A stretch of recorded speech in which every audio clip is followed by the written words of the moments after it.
रायजो राजा नोंथांमोन मोनसे दुखुनांथाव बाथ्रा थैसाम मालायनि भिडिअखौ हगारनानै मा लाब जाखो हा मालायनि भिडिअखौ खावनानै गावनि इउटिउबाव हगारदों मा लाब जाखो बिसोरखौथ' हमनांगौ मालायनि भिडिअखौ इसां फुल 1 घन्टा 2 घन्टा माने फिल्मखौनो फिल्म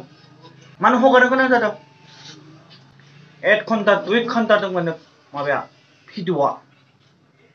मालायनि भिडिअखौ खावनानै मा लाब जाखो हा नोंहा लाब जादों नामा बैहा लस जादों सरि एक्टरहा आदा राबिहा लस जादों आदा राबिहा लस जादों दुखुनांथाव बाथ्रा ना आदा राबिया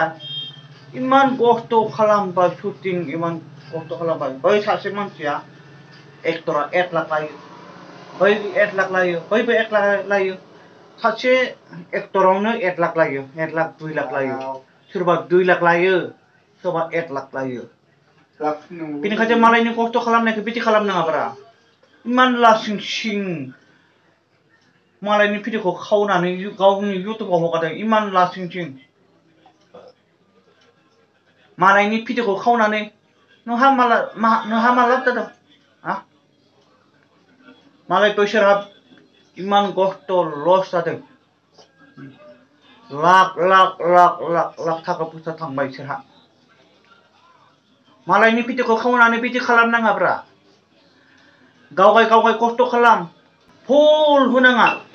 मालायनि भिडिअखौ फुल होनाङा मालाया शुटिंआव इमान खस्थ' खालामदों नंगौ नंगौना नङा फंबायमोन नंगौना नङा नै मालाया एसेबां खस्थ' खालामदों शुटिंआव 50 लाख 60 लाख 70 लाख 80 लाख 90 लाख 1 करोड़ गारदो आरो जेनेबा खोथा थांबाय बेनिखायसो मालायनि भिडिअखौ हगारनाङा बै मालिका दुखु जायो दुखु मोनो जेनेबा बै जोंनि भिडिअखौ नायला आं बैनि इउटिउब चेनेलाव नुबाय आङो बैनि इउटिउब चेनेलाव नुबाय आं नायला आं बै मालायनि भिडिअखौ नायला आं नोंसोरनि भिडिअखौ नायला आं बैनि इउटिउब चेनेलाव नुबाय आं नोंसोरनि भिडिअखौ नायला आं नुखांबाय नायखांबाय नै बेबायदि जायो बेनिखायसो फिल्मनि मालिकफोरा लस जायो बेनिखायसो जानला मानला मालायनि भिडिअखौ हगारनाङा फंबायमोन आं बुंबाय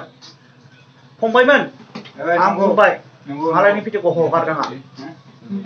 दे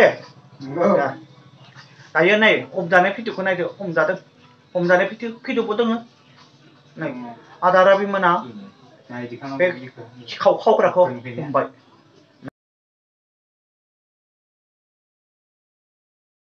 $60 लाख गारदों माने बे बुस्थुआ बिदि गेलेजानाय बुस्थु नङा मोनसे जोङो टीम हिसाबै जों खस्थ' खालामो फैसा खरसा खालामनानै जों मावो बेवहाय आर्टिस्टफोरनि खस्थ' दं प्रडिउसारनि खस्थ' दं बेवहाय नोङो 1 सेकेन्डआवनो नोङो 20 मिनिटनि क्लिप खालामनानै जुदि नों बेजोंनो जुदि आरो नोंहाथ' मनिटाइजबाव सिनेमा हलाव नायदोंमोन आरो ओमफ्राय सिनेमा हलाव नायनानै बिदिनो ससे क्लिप लानानै आङो इउटिउबाव रि-आपल'ड होनाय बायदि जादों आंनि चेनेलावहाय नोंथांमोना येसवारि चेनेलखौ मिथियो जानांगौ जाय मिथियो बिसोरो मिथिगोन आं बेवहाय आपल'ड होदोंमोन ओमफ्राय बेवहाय आपल'ड होनायाव माने आंना एसे जाय माने RM प्रडाक्शननि मालिक बेयो आंखौ माने बुंफैदों आरोखि जेनेबा बिदि हगार नामा होननानै आंखौ दा हमफैदों बेखायनो आं बुंनो साननाया बेनो जेनेबा इयुनाव नोंथांमोनाबो सोरबाफोर बिदि हगारनो गोसो जायोब्ला हगारनाङा हेफाजाब होबाय जों सानदोंमोन माने आयेननि थ्रुयै थांनो होननानै बिनि गेजेराव जों रायलायलायनानै जोंनिनो जेनेबा गामिनिनो थाइखाजराय गामिनिनो मानगोनां आफादगिरि नेहाथारिफोरा रायलायनायनि गेजेरजों समाधान जाबाय बिनिफ्राय जोङो एसे बेखौ बिथांखौ आयेन बायदि जों फाइन फोनांबाय।